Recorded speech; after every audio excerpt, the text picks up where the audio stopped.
Antara amalan, amal baik yang terus masuk mencerahkan kubur ibu dan ayah, melapangkan kubur mak dan ayah adalah doa anak.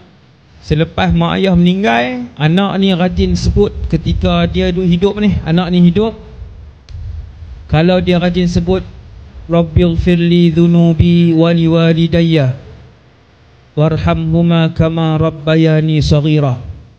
Kalau sekarang tuan-tuan sebut mak ayah ada di alam barzakh, sekarang dapat. Sekarang ni mak dan ayah dapat dengan izin Allah. Dia tak ada nak pergi ke sini dulu, dia nak transit di sini, tak ada. Sebab tu anak kena bagi reti agama.